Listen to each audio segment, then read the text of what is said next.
winter hearth. The Christmas spirit gladdens the weary heart. Welcome now, all noble guests, to hear the tales of ethereal quest, to sup with us at Arthur's board, to see the glory of ladies and lords. There are knights with noble steeds, and there are those with hapless deeds. And so, my friends, noble and sweet, let's enter the king's halls, our night to complete. Hero boy who has no name, will justice be done or mercy prevail? Will honor or scandal this lad avail? Or will his destiny reveal honor or shame? Most noble Arthur, king of the sword, known for his table round and fair, knights of chivalry hold him dear, and every lad would own him lord. Sir Galahad, noble knight, full of might, would sacrifice mercy to hold to what's right. The Lady Boudicca, a mother's heart will never err, pleading her case for mercy and grace, forever fair. Here's Sir Kay, raised to be king, though another took his place, yet he and his daughters walk in grace, and their liege's praises they constantly sing. And now our druid, an ancient seeker there he be, searching forever the stars and the earth. Is there a way that leads to new birth, or is the truth hidden in the mountains and seas?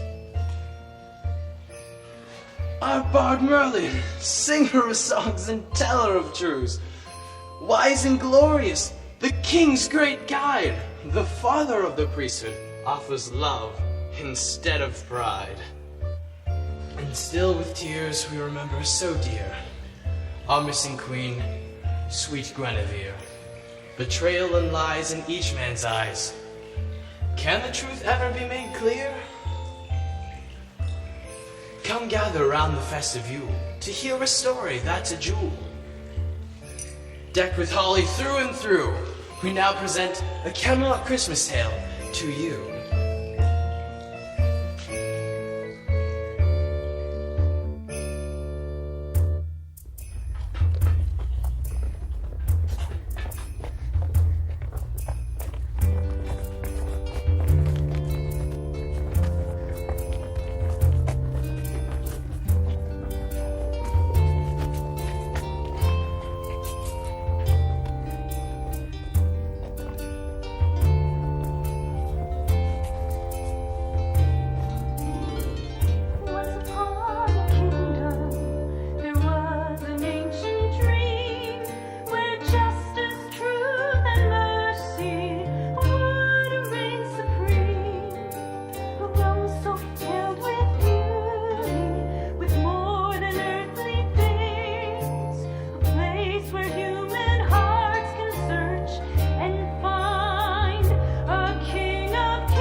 Did you see that?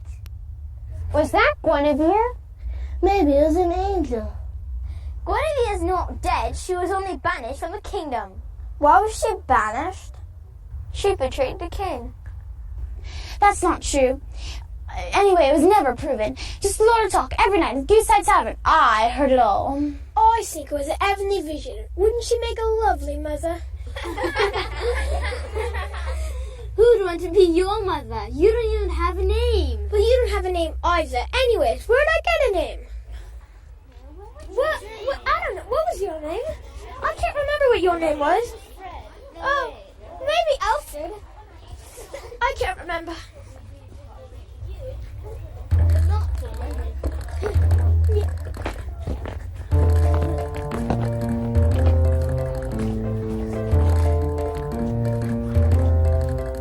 We're the lost and abandoned, looking for a home, wandering the streets all alone. We have all been abandoned, left on our own, lonely and sad as we roam. Some call us names you shouldn't hear. We're not one like that, much is clear. We're the lost lads of London, nameless boys are we, homeless and battered and free. Well, no wonder we don't have a home. We don't even have a name. Yeah, if we don't have a name, how can you be called someone else? If you don't have parents, who's going to call you home anyways? Well, there it is, lads. We don't have any we don't have any parents, and we don't have any names. Just think what I could do if I only had a name. If my name was Arthur, I could be a king. That would be a very nice thing. If my name was Elvis, I could learn to sing. That is the way to find fame. If I had a name, what could I be? Having one could change my destiny. We're the lost lads of London. When we get a name, then we will never be the same. If I had a name, what could I be? Having one could change my destiny. If I had a name, what could I do? Having one could change my destiny. If I had a name, what could I do? Nameless one, change my destiny. There's a god! Let's get out of here! Well, I'm going to get into that castle, and when I do, I'll find her.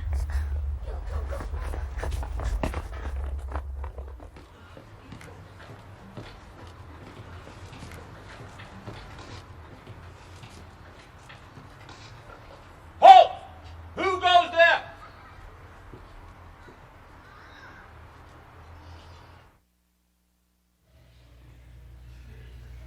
My lords and my ladies, welcome to Camelot.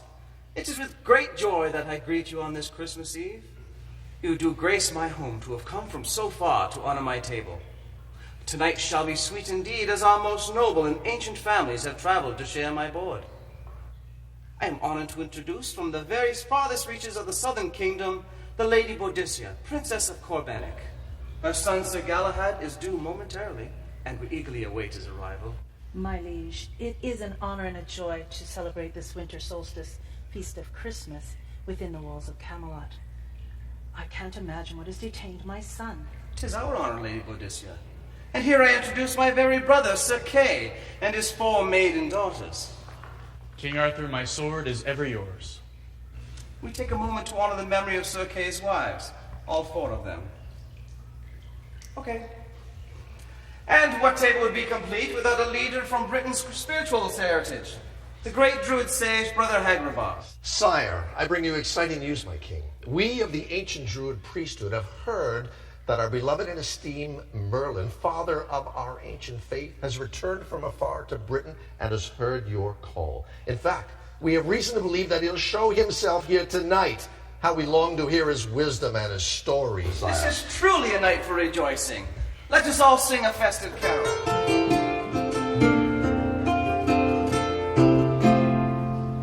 The holy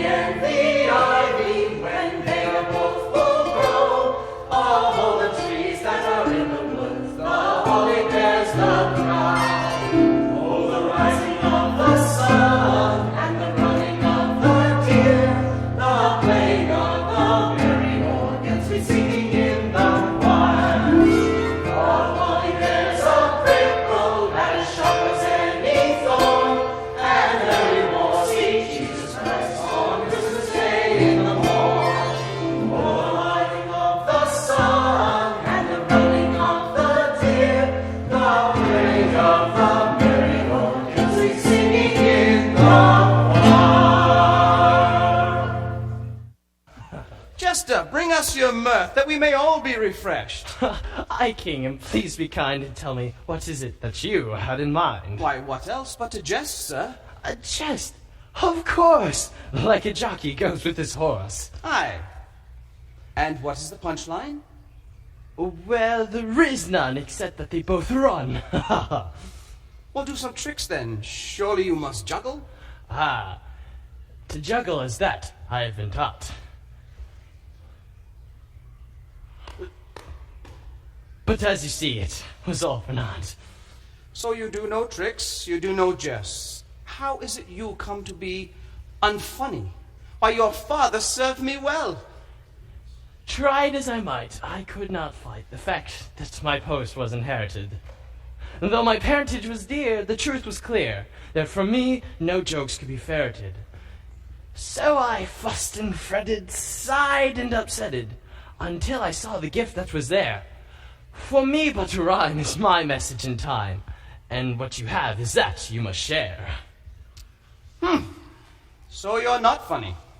Nay, my lord, my good king, but to serve with grace is the message I bring, and that's the thing. I purpose to use the gifts that I choose, not give the one back which I carelessly lack. Well spoken, friend.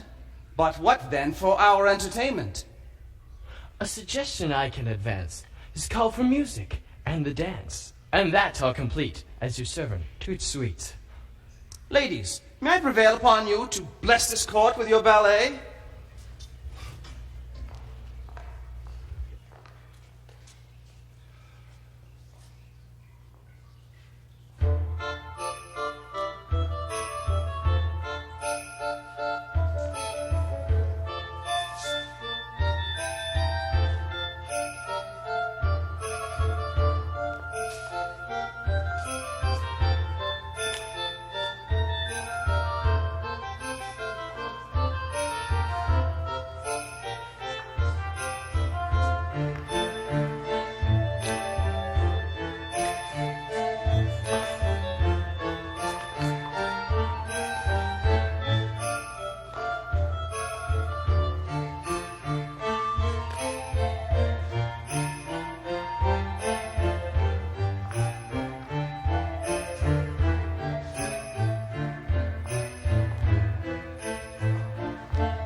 Come here, you scamp.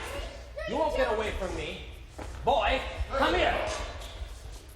I'm going to get you. Here, Galahad. We were expecting you shortly, but not with such an entrance. Oh, no, my young thief. Not until you show the king what you have. And what is it you have, son? Ah, now he's quiet. He's been screaming and running since I found him. My king, I was settling myself into the generous accommodations so graciously provided for my mother and myself, when I heard some unusual noises coming from the direction of the king's chambers. I ran, as with stealth, in the forest, and there, across the hall, with the royal treasury, red-handed, was this young scallywag. I'll show you what he has, lord.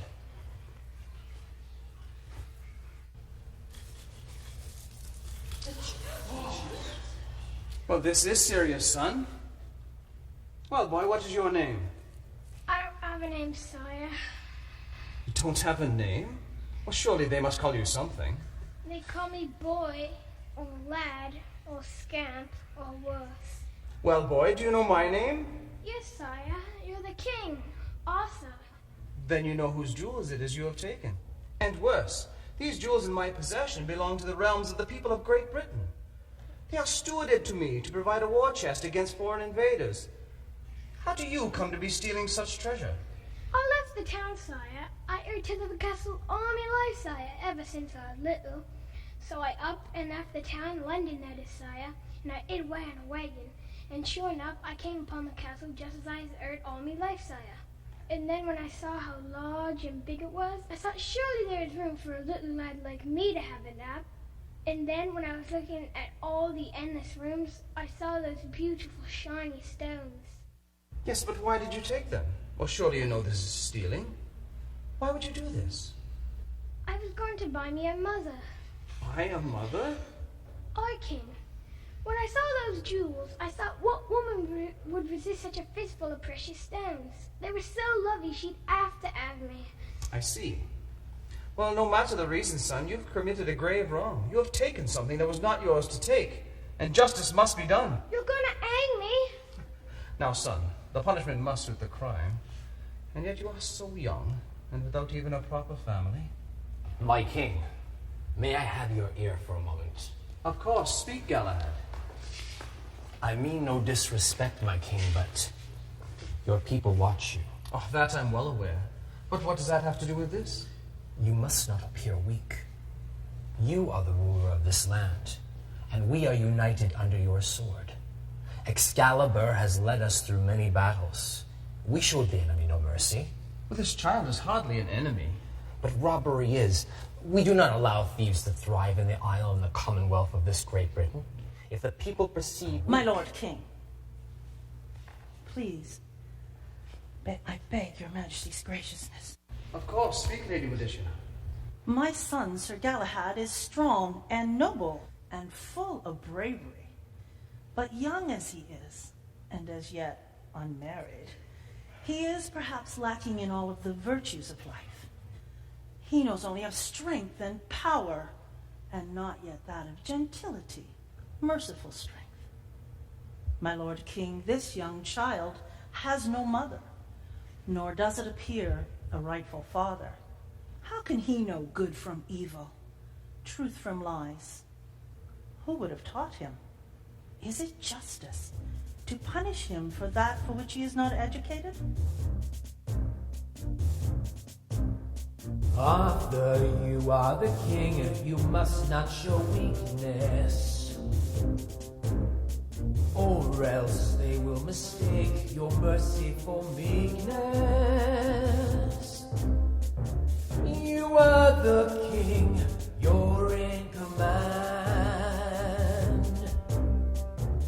With an iron hand, you rule the land. Arthur, king of the sword, you know you can't afford to be too lenient. Just think of the message that must be sent. Every thief must understand. They must obey the laws of the land. Oh, face the point of your sword.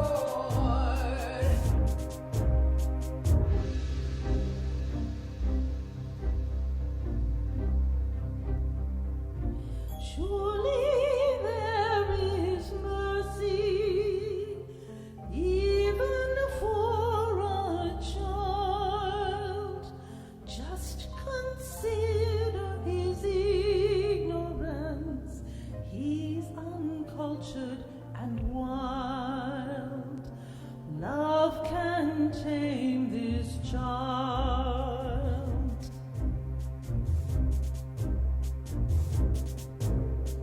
Arthur, there are those who are just waiting,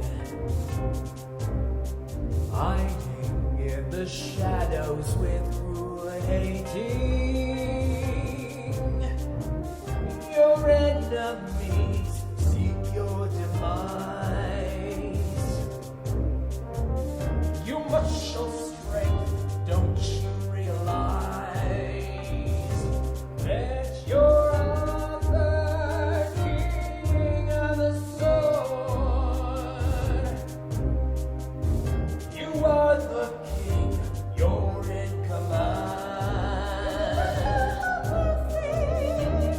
iron hand,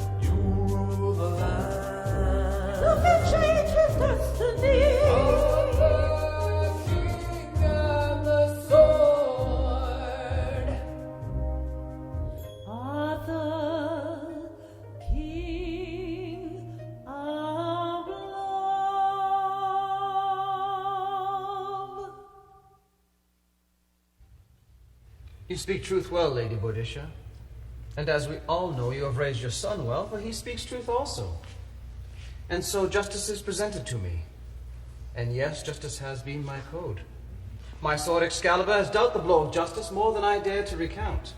Justice, integrity, virtue, all of these I have lived for. But mercy has been an ideal too lofty and softly dangerous to embrace. But how do I deal with this child without regarding mercy? How can justice and mercy live together? Sir Kay, take my guests away. I need some time to think.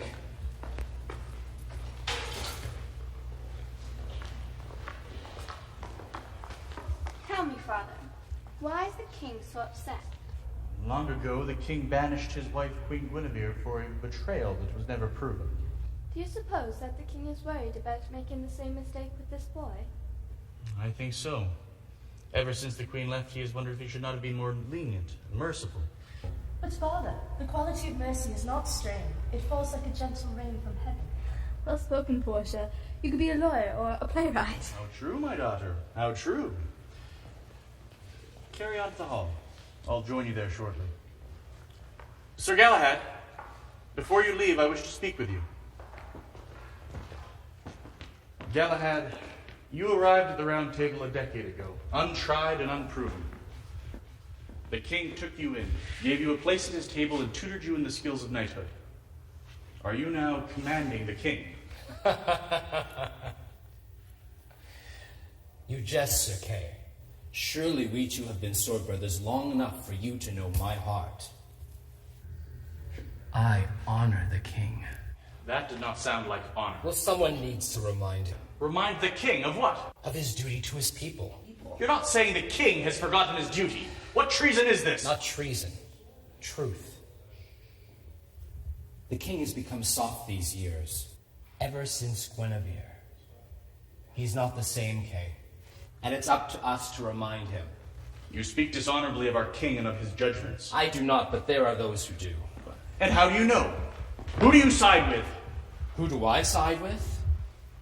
Are you accusing me of disloyalty? I question who you listen to. That is where your loyalty will lie. Do not accuse me of disloyalty, Kay. What about your daughter and Lancelot? Do not speak to me of that man. Oh, so you too know dishonor. How dare you call my family dishonorable? How dare you accuse me of disloyalty? What do you know of loyalty? I know this.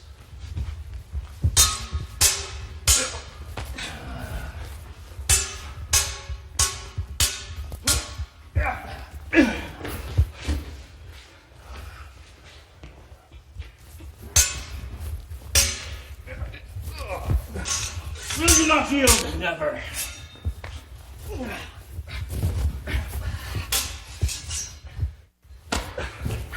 Now, Galahad, now, which one do you choose? Justice or mercy?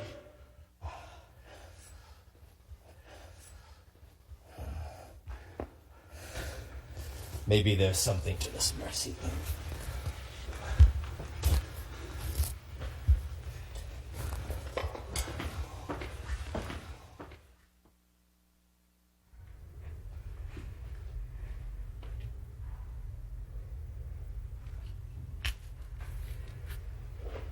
Boy, you'll quicken in me a memory of my own youth.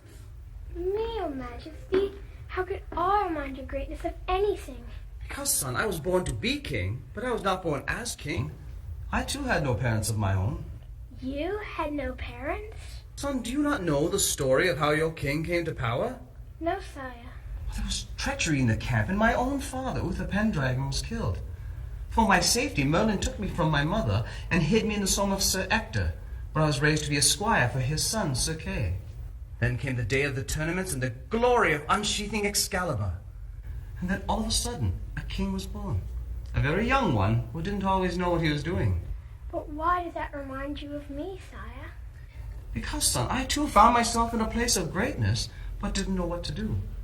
But you found yourself there honorably, not like... That's right, son. Now you're getting it. I chose the honorable way. But I was raised to serve as a squire. And know this, to lead, one must first be a servant. I had noble Sir Ector as my teacher, and wise Merlin as my guide. I have a feeling that you need a teacher and a guide, And perhaps your destiny has been born, just as mine was, in a day. Today, sire, you? You are a boy with no father. I am a king with no heir. I have a dream I want to share with everyone about a kingdom that will last forever. Come.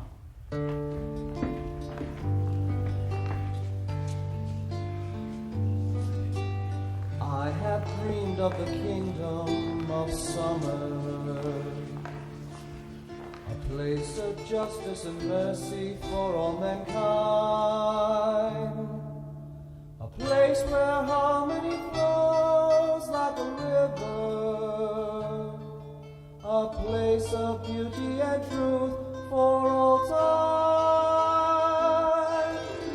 In my dream of the kingdom of summer, all men will walk in the light and all war will cease.